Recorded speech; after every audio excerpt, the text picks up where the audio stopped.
Bien, y ya está con nosotros en el estudio un amigo de la casa, Cristian Pizarro, editor del Cuerpo de Reportajes del Mercurio. Cristian, ¿qué tal? Bienvenido a Llegó la Hora. ¿Qué tal, José Francisco? Sí, pues efectivamente lo prometido es deuda. Así es. Iba a venir pronto y bueno, estamos a una semana, a días de las elecciones municipales y de gobernadores y con una cantidad más de noticias en otros frentes que justifican la presencia. Bueno, a propósito de las noticias que están marcando la agenda, siempre queda la duda si los hechos o los casos como el que está ocurriendo con Monsalve mueven la aguja electoral. Obviamente es imposible saberlo porque no tenemos cómo medirlo, ¿verdad?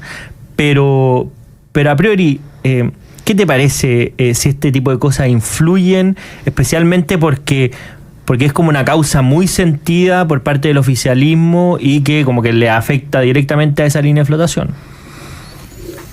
Yo creo que, claro, efectivamente es imposible desagregar factores y medirlos, claro, para poder determinar un poco la respuesta a la pregunta, pero yo creo que sí, yo creo que mueve la aguja. Ahora, todos estos movimientos tienen un rango y ese rango puede ir desde menos a más. Yo entiendo que va a estar por sobre la media de efecto. Se puede expresar de distintas maneras también, no tiene solo un entregable, por decir así, o un aspecto, sino que esto puede ser que favorezca a la oposición, puede favorecer a una parte de la oposición en desmedro de otra, puede aumentar la cantidad de votos nulos y blancos. Yo tendería a pensar que ahí, en ese último aspecto, en los nulos y blancos, se podría intentar al menos leer si hubo o no un efecto significativo. Porque ¿qué ocurre también? Y hay que decirlo, como la oposición o sectores de la oposición venían también arrastrados por problemas. Sí, claro. El caso Cubillos, el caso Audios, que ha impactado fuerte, ¿cierto?, al ex ministro Andrés Chadwick y a otros. Bueno, hace que ya venía ese sector bastante desgastado y por lo mismo entonces esta crisis que efectivamente le pega al oficialismo, lo de Monsalve, y al gobierno, al presidente, a la moneda en particular, puede ser o terminar siendo, estamos realizando aquí hipótesis especulativas, puede netear un poco el efecto de lo que había producido o habían producido estos episodios en la oposición y en parte de la derecha. Y en ese sentido, Cristian, haciéndole una especie de doble clic al caso Monsalve mismo, hay un libro extraordinario que se llama Anatomía de un instante, a propósito del 23F, el intento de golpe en España, que claro, analiza ese momento a través de los ojos de los distintos actores. Y a mí me parece un ejercicio, te propongo ese ejercicio relevante de los actores que estaban involucrados en la noticia del ex subsecretario Monsalve, en cómo reaccionaron, en cuál es el rol que han tenido, porque lo que vemos hasta ahora es que están hablando los actores del gobierno y o se contradicen entre ellos o algunos meten la pata por otro lado. Entonces, en esa anatomía de ese instante, partamos con el principal involucrado, con el ex subsecretario Monsalve. ¿Qué pasó en ese momento? Y además, una persona como el tonelaje político que se le atribuía a Monsalve, después va cometiendo una seguidilla de errores que hoy día, y aquí hay que marcar un asterisco grande, pero desde el punto de vista político, prácticamente hoy día se hace menos relevante si hubo o no hubo violación en la práctica. Porque ya el error fue tal que esto se salió. Incluso mañana podrían decir, no, mira, finalmente se demostró que no es verdad. Y bueno, eso no arregla nada lo que ha pasado hasta ahora. Sí, a todo esto, un gran libro ese Anatomía de un instante, bueno, de Javier Cercas. Claro. Muy recomendable para nuestros auditores que lo puedan leer, porque es una buena disección de un número importante de horas. Esa es una de las gracias, y la otra, la que dices tú respecto de la mirada multidimensional. Mira, efectivamente creo que en el caso Monsalve, como se ha dado en llamar en los medios, o como lo hemos dado en llamar, el caso Monsalve, hay distintas aristas, otra expresión de moda. Claro. Y efectivamente, a mi juicio, la más grave, humanamente hablando, diría Alfredo Lamadrid, es la de una supuesta violación. Porque evidentemente si hubo un acto de esa naturaleza y de esas características, estamos frente a uno de los delitos más deleznables que se puedan conocer. Afecta a una mujer.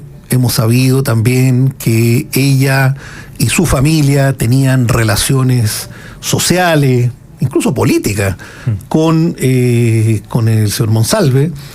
Por lo tanto, hay una vulneración de confianzas, la propia de toda violación, digamos, porque no es necesario tener amistad previa con la familia para que una violación sea un acto tremendo, pero si además hay una relación de ese otro tipo, donde Monsalve entendemos que era amigo del papá de la víctima, conocía a la víctima desde muy temprana edad, bueno, estamos hablando de un hecho espantoso y que por lo tanto es fundamental por el bien de la víctima, primeramente, que se aclare, se arregle, se despejen todas las dudas. Yo espero que la investigación, y creo que todo el país está esperando lo mismo, que está haciendo la Fiscalía, sea muy acuciosa, muy rigurosa, muy apegada a las normas, sin que la condición del supuesto agresor, para ser cuidadoso en el uso de las palabras, vaya a generar cualquier tipo de tratamiento diferenciado.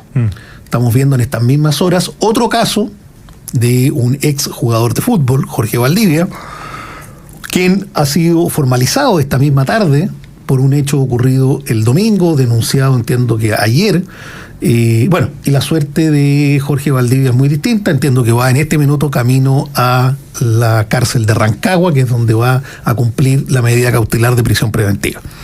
Entonces, dicho eso. Ahora, segundo, efectivamente hay una serie de efectos y de esquilas políticas del caso Monsalve, volviendo a lo central, que aun cuando, como decís tú, no hubiera un delito de violación, tener al subsecretario del Interior bajo los efectos del alcohol por un número importante de horas, desconectado, sin guardia, etcétera. Yo me pregunto, ¿qué habría pasado si es que esa noche, que fue además el domingo 22 de septiembre, el último día de ese festivo de fiestas patrias largo, extendido, que veníamos, ¿cierto?, con una seguidilla de homicidios que habían ocurrido en el país?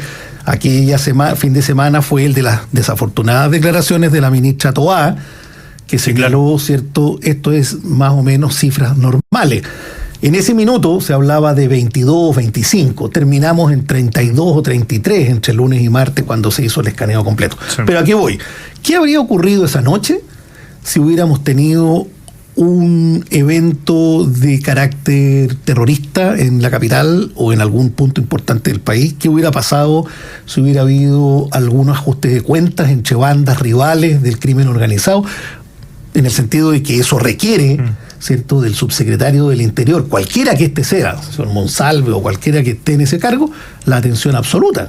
Y que en ese momento estaba como ministro subrogante, además. Agreguémosle esa gravedad, porque estaba, ¿cierto?, el presidente en Estados Unidos y la ministra Toá como vicepresidenta de la República. Y peor aún, ¿qué habría pasado si esa noche hubiera habido un terremoto en Chile? Que no es ninguna hipótesis muy descabellada. Muy descabellada. Claro. Nos pasó el 27F hace más de 12 años, y así sucesivamente. ¿Dónde estaba el subsecretario del Interior? Entonces, bueno, es muy grave. Es muy grave también toda la dilación de tiempo, no está bien explicada, efectivamente, y creo que por más, ya lo del presidente del viernes pasado intentando explicar todo este episodio, es muy desafortunado, por decirlo menos. Ya vamos a eso. Es muy poco profesional, en fin, pero quienes han intentado arreglarlas, las han embarrado más, por decirlo de alguna manera. El último episodio de esa saga es la ministra Orellana, precisamente hoy día, cuando tratando de explicar la dilación de 48 horas desde que el presidente se entera hasta que finalmente el señor Monsalve es apartado de su cargo. dicho sea de paso, por la publicación del diario La Segunda, Claro. a mitad de mañana. Pero bueno, a lo que voy, el argumento que ella da es, comillas, perdón, no se trata de un portero, se trata de el jefe máximo de la seguridad en el país. Bueno, yo no sé, francamente, si eso es ayuda. Hemos visto todas las reacciones en la tarde de lo despectivo del juicio, de lo innecesario, y finalmente tampoco va al fondo, digamos, más allá de lo peyorativo. Y ahí en ese sentido... Entonces está lleno, perdona, para cerrarte el punto, está lleno de malos entendidos, de malos manejos, de verdades a medias. Ahora, ¿cuál es la razón? Bueno, impericia, en parte, ánimo de bajarle el perfil, siempre en un manejo de una crisis. Existen aquellas voces que en un comité, en un grupo, en fin, intentan bajarle el perfil al hecho, como si el hecho fuera modificable en circunstancias que el hecho ya aconteció. En consecuencia, respecto del hecho mismo, no hay nada que hacer. Y en ese sentido, Cristian, hago un paréntesis y me quedo principalmente en una decisión que se toma principalmente el martes, que esta decisión de dilatar la decisión de la renuncia del subsecretario Monsalve, dijo de hecho el presidente en esa conferencia de prensa, después lo dijo la ministra de Interior también, que estaba tomada la decisión, pero se supo ayer que había agenda del subsecretario Monsalve. Es decir, no solamente fue al Congreso en la mañana ese día, una cosa en la tarde, sino que había en la tarde donde estaba con el presidente de la República. Era una pauta del presidente de la República donde iba a participar el subsecretario Monsalve. Entonces, claro, ¿cuán determinante finalmente fue la publicación de La Segunda para que esto se apresurara? Y en el fondo, ¿cuál era la apuesta del gobierno finalmente para enfrentar este caso? Porque ¿qué nos hace pensar que iba a renunciar ese día y no más adelante si es que esto no se sabía? Mira, aquí estamos en un juicio especulativo. Yo al menos no tengo toda la información, pero en el ámbito de la especulación periodística que uno puede y tiene el derecho total y absolutamente a hacer y a formular las preguntas que están en el ambiente, como tú señalas, yo quiero pensar de que la apreciación de los hechos cuando se conocieron por parte de las autoridades superiores a Monsalve, la ministra y el presidente, fue pésimamente mal hecha. Es decir, no se lograron dar cuenta, ni ella primero, ni él después, ni ambos juntos, porque ambos estuvieron con él, con Monsalve. La reunión, entiendo... El martes de la noche. Esa reunión entiendo que es de los tres. No está el presidente solo con Monsalve, están los tres conversando. Entonces, en definitiva, ni uno, ni otro, ni ambos logran una apreciación de los hechos y de los efectos que esto tenía, ¿cierto?, sobre, bueno, la autoridad presidencial, sobre la opinión pública, sobre la capacidad que tenían de controlar esto desde el punto de vista más comunicacional y político. Yo creo que había un derrotero, a mi juicio. Bueno, siempre es fácil ser general después de la batalla, pero llega el señor Monsalve, le informa de esto a su superior jerárquico, que es la ministra. La ministra en ese mismo instante debió haberle no solo solicitado, haberle cursado la desvinculación y haberle dicho, mire, hasta aquí llegamos, esto no hay vuelta atrás. Nunca se debió haber permitido la conversación entre el subsecretario y el presidente, ni siquiera a instancias de la ministra. La ministra tendría que haber hablado con el presidente entre los dos y haberle dicho, mire, me he enterado, me he impuesto de esta situación, yo ya he tomado la decisión de desvincularlo. Porque aquí no tenemos dos... Si la ministra hubiera tenido dudas, digo porque puede tener derecho a dudar, digamos, de qué hacer, bueno, antes de ir donde el presidente, llamará al ministro de Justicia y le pedirá una opinión técnica al ministro de Justicia. Y le dirá, mire, acaba de llegar el señor Monsalve, me cuenta esto, me dice esto otro, me dice que vio las cámaras, que no sé qué, no sé cuánto. Y yo me imagino que el ministro de Justicia, hoy subsecretario Cordero, habría podido hacer, o cualquier abogado del ministerio, claro, o de la presidencia, o de alguna repartición con autoridad para poder hacer una evaluación jurídica. Porque creo yo que a partir de no haber hecho la apreciación legal, jurídica correcta, se tomaron caminos políticos y comunicacionales equivocados.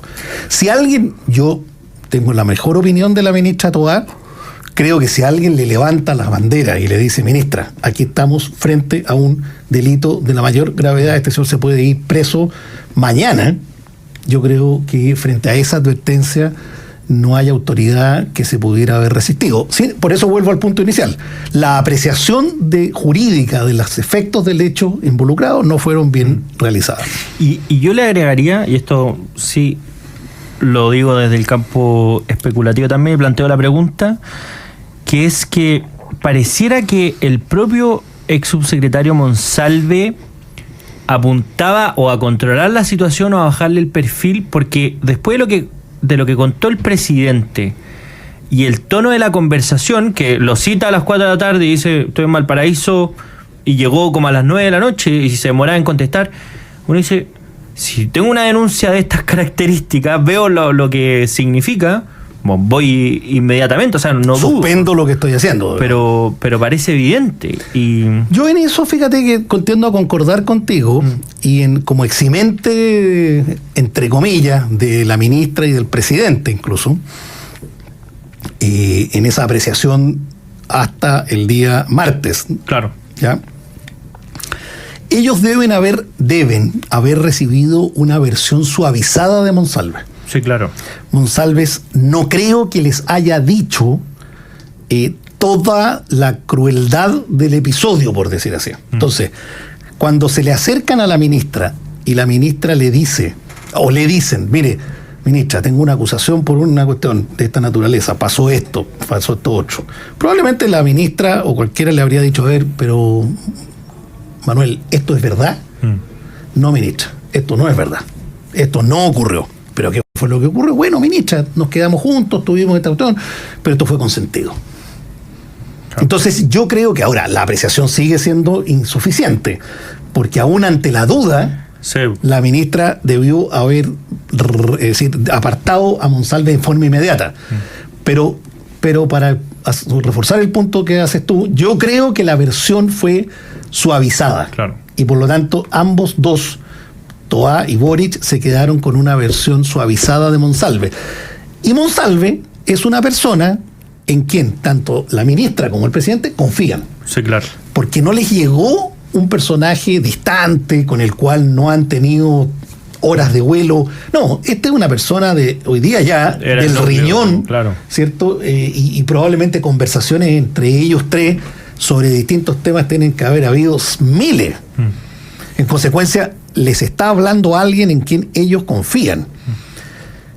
Vuelvo al punto. La apreciación incorrecta es que aún hubiera sido así, ella tendría que haberlo separado, nunca haberlo hecho pasar al despacho presidencial, porque iba a llegar a contar lo mismo que ya sabía. Entonces, desde ese punto de vista, sí, creo que la ministra no ganaba nada, salvo en exponer al presidente y en enredarlo. Ahora, lo que perjudica esa posición particular sería que fue el propio director de la PDI la que se contactó directo con la ministra de Interior. Entonces, esa versión quizás también estaba suavizada porque quizás ahora, no le contó todos los antecedentes. Y ahí hay otro problema, que ya sabemos que el director de la PDI, no por director, es funcionario finalmente, sí, claro, de la PDI, ¿cierto?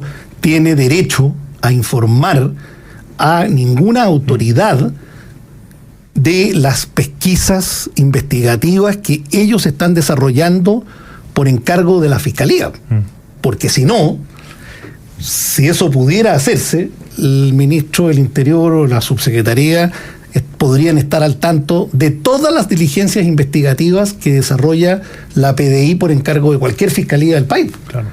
Entonces, en este caso, se le traslada a la ministra esta información porque el funcionario pero en estricto rigor el señor Serna, el director de la PDI, no tenía atribuciones para haber informado. Sí. No, y además uno se puede poner mal pensado y dice, bueno, si en este caso informó o informaron desde la Policía de Investigaciones, en otras pesquisas, en otros casos, ¿qué nos asegura que no le informaron a personas del gobierno investigado? Pero eso en el caso Convenios, por ejemplo. Exactamente. Que estaban directamente involucrados. O sea, la razón es la misma. Alguno podría decir... Totalmente de acuerdo. Es decir, hay un procedimiento absolutamente irregular por parte del director de la PDI. Bueno, estamos conversando con Cristian Pizarro, editor del Cuerpo de Reportajes del Mercurio, en una interesante conversación. Vamos a hacer una breve pausa y a la vuelta seguimos con más Llegó la Hora. Continuamos la conversación junto a Cristian Pizarro, editor del Cuerpo de Reportajes de El Mercurio. Y a propósito del caso Monsalve, quería preguntarte, Cristian, por una situación que fue bastante particular, esta conferencia de prensa que dio el presidente Gabriel Boric el viernes pasado. Conferencia de más de 50 minutos, respondiendo cerca de un poco más de 30 preguntas de los medios de comunicación, y donde el presidente esbozó algunas cosas que han sido muy criticadas. Por ejemplo, que sabía que el ex subsecretario Monsalve había visto las cámaras del hotel en que se estaba quedando, las explicaciones de la dilación para tomar la decisión de pedirle la renuncia al ex subsecretario no convencieron del todo. De hecho, se dio hartas vueltas en lo mismo, y hubo una situación particular con su jefa de prensa, que también eso fue bastante noticioso. ¿Cómo viste esta situación en particular? Al menos yo, bueno, lo comentamos en la pausa, no se había visto algo como eso por parte al menos de un presidente chileno. Bueno, mira, yo creo que la vi como la vio todas las personas que seguimos la actualidad política, que estamos en esto de las comunicaciones, del periodismo, y quienes llevan el debate, quienes participan de esto con estupor, francamente, con ver a un presidente de Chile naufragar, ¿cierto?, de esa manera en un encuentro con la prensa. Y me parece que no es una buena noticia ni debe alegrar a nadie. A nadie. Uno espera de su presidente que, bueno, se desempeñe en esas instancias como corresponde, con las formalidades, con el aplomo y con la claridad que se exige. El presidente, desde el punto de vista comunicacional de un gobierno, no tiene por qué asumir la vocería de todos y cada uno de los temas. Si tú te recuerdas, este también fue un debate, no por la mala performance, como en este caso, pero ¿se acuerdas tú de que en el segundo gobierno del presidente Piñera se discutía mucho esto de que el presidente era el vocero de su gobierno? Sí.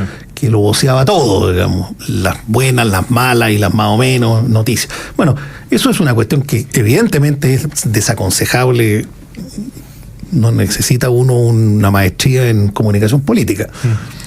Lo que vimos el viernes pasado, como digo, creo que fue desafortunado, muy desafortunado. No agregó claridad en absoluto al problema que se estaba tratando de esclarecer o de aclararle a la gente.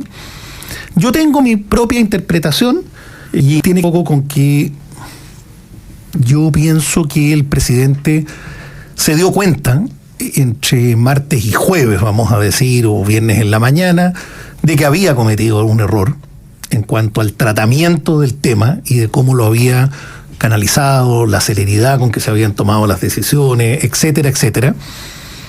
Y me da impresiones que ese viernes en la mañana lo que él intentó fue arreglar su propia metida de pata. Y por tanto, en esa conferencia de prensa, más que hablarle a los periodistas, habló delante de los periodistas en voz alta.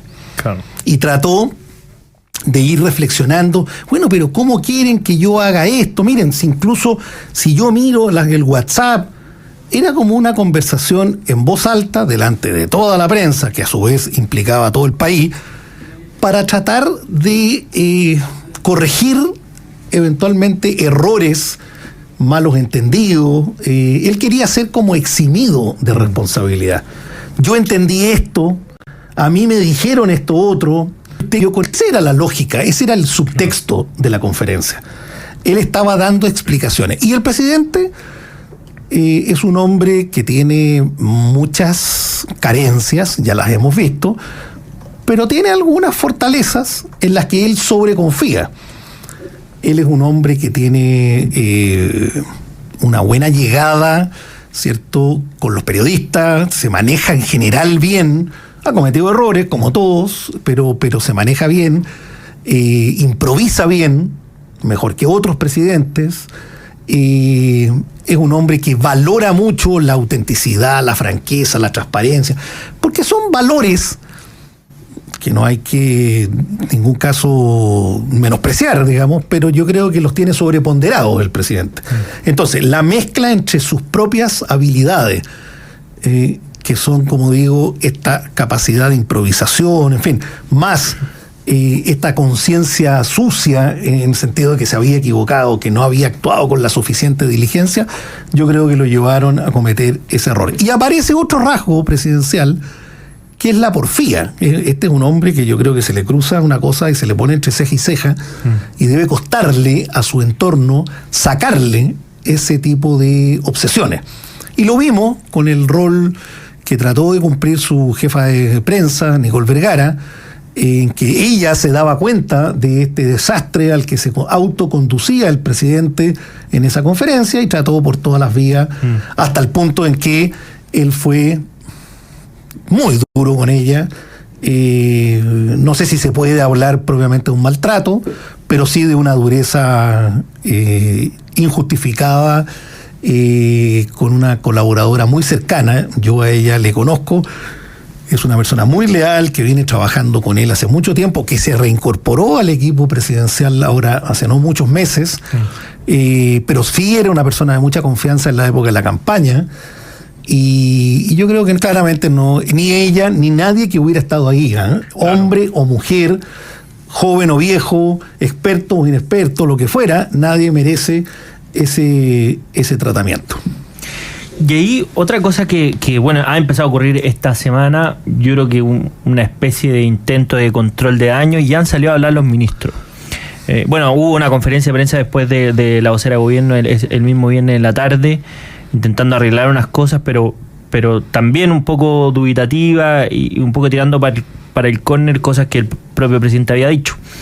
Pero esta seguidilla de cuestionamiento, errores de personeros del oficialismo, ¿te parece que es una bomba que no saben cómo desactivar? ¿Cuáles son las cosas que quizás hay pasando en la moneda desde el punto de vista comunicacional, que hacen que hoy día el que enfrente este problema sea, o hoy día los que enfrenten este problema sean los ministros, con una vocera de gobierno y una ministra de la mujer que quedaron completamente offside, que eso ya se conoce públicamente, y que hoy día al menos la ministra de la mujer intentó abordar y fue sobrepasada en un matinal, bueno, por lo que hemos comentado anteriormente? Entonces, hoy día como que la estrategia está rústica, sí, un poco. Yo creo que lo que ocurre ahí es que lo que nos... A ver,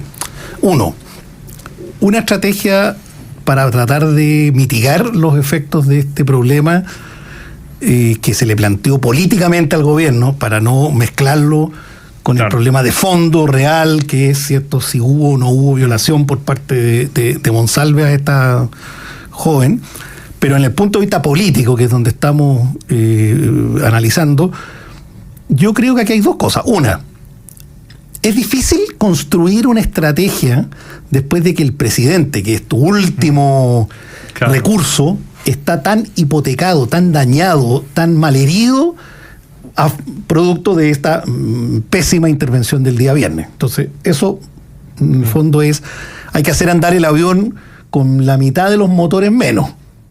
Convengamos ese dato. Ahora, nadie lo forzó, se arrastró hasta allá, pero estamos haciendo un análisis como fáctico en ese sentido. Y segundo, yo creo que, y eso ya es una cuestión imputable desde el punto de vista de la responsabilidad, yo creo que no han trazado la línea. Uno en una crisis tiene que trazar una línea de dónde y cómo y hasta dónde se va a mover, y dónde están las ideas, fuerzas que se van a instalar, y cuáles son los bienes que vamos a cautelar. Para decirlo en sencillo, se está quemando la casa y esto está ardiendo. La pregunta o la respuesta que no se ha dado a esta familia, que es el gobierno, es cuáles son los muebles que vamos a salvar. Claro. Y a qué miembros de la familia finalmente vamos a lograr sacar o no de estas llamas que se están consumiendo el bien completo. Entonces, si no hay consenso entre si vamos a sacar la televisión, el microondas, no sé qué, la cama, la del despelote es el que tú estás viendo. Porque la ministra Orellana trata de reforzar, con justa razón, digamos, un rasgo que es el gobierno feminista. Claro. Y está preocupada de marcar ahí. La ministra Vallejo está preocupada, ¿cierto?, del aspecto más comunicacional de este problema. Hay algunos preocupados del aspecto de carácter legal y jurídico. Y ahí, por ejemplo, hay un tema. Yo creo que no hay claridad y el juicio político el que estoy haciendo de cuánto van a estar dispuestos a entregar a Monsalve.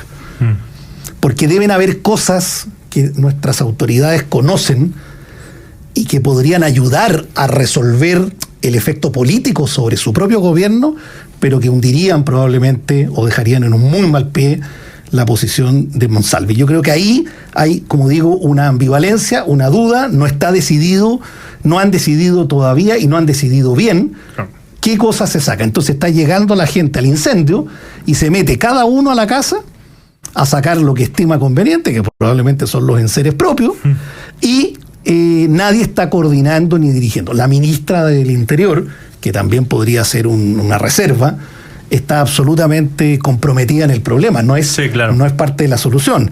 Que antes había sido un comodín. Absolutamente. Sí. El ex ministro Cordero, hoy día subsecretario, entonces el ministro hay que dejarlo, al subsecretario hay que dejarlo con los temas de la contingencia en materia de seguridad, es decir, no hay que meterlo, sería un gran error, yo creo, meterlo en la crisis. El ministro de Justicia, señor Gajardo, viene recién llegando. Entonces, bueno, a lo mejor él, no lo conozco mayormente, pero ese es un ministro que tendrá que entrar en este conflicto porque tiene formación jurídica, es abogado, pero tampoco te van quedando muchos ministros más. La ministra Orellana, tú ya lo dijiste. Sí. Perdón, aquí viene una cuestión esencial. ¿Dónde está el ministro Elizalde? Hoy día habló... pero el ministro Elizalde goza, por su ausencia, digamos, brilla por su ausencia, ahí está el ministro que debiera estar tomando la conducción política de esta crisis, porque es el único que no está involucrado en el problema. Claro. Sin embargo, habrán consideraciones partidarias, no sé si el señor Monsalve es del mismo lote, como dicen, del señor Elizalde. Elizalde pensará que si se mete se mancha, estará pensando y creyendo que esto que compromete el liderazgo y las pretensiones de algunos por Carolina Toá, lo deja él como una carta que podría eventualmente posicionarse. Entonces, en esta cazuela, francamente, es muy difícil trazar la línea. Claro. Porque nadie tiene la autoridad para bajar esa línea. Oye, estamos conversando con Cristian Pizarro, editor de reportajes del Mercurio. Una noticia que salió ahora hace pocos minutos, que el abogado Roberto Ávila no seguirá en la defensa de la denunciante de violación contra el ex subsecretario Monsalve. Así que... se veía venir eso. Sí, pareciera, ¿no? Sí. Él es un prominente militante socialista que entiendo que ha ingresado y ha salido del partido en varias oportunidades. Es un hombre de una facción más de izquierda dura dentro del partido. Y yo creo que el tener de abogado, esto es una opinión también, a un militante que además tiene o debe tener nexos con el propio Monsalve, digamos, por alguna vía, probablemente no era la mejor recomendación que uno le pudiera dar a la víctima. Lo mejor en esto es un abogado especialista en estas materias, independiente, sin vinculación política conocida. En fin, yo creo que es lo que a ella más le podría convenir y lo que le conviene en general a todos para que este tema se esclarezca cuanto antes, digamos. Ahora, pero en algún momento la militancia de Roberto Ávila también como que reforzaba la denuncia, como para despejar, que un poco lo esbozó ayer en Tolerancia Cero Camilo Escalona, como para sacar la variable política, esto es una estrategia, no sé qué. Él lo dijo en esa entrevista en Mega, también me refiero a Ávila. Pero si bien es un punto, yo creo que en el largo tiempo, porque estos son procesos que no son cortos, yo creo que enreda más que simplifica. Claro. Porque es un abogado que finalmente es influible, tiene redes, nos está haciendo daño en el partido, mira lo que va a pasar. Entonces, por algo, la familia de la víctima y la víctima decidieron cambiarlo. Claro.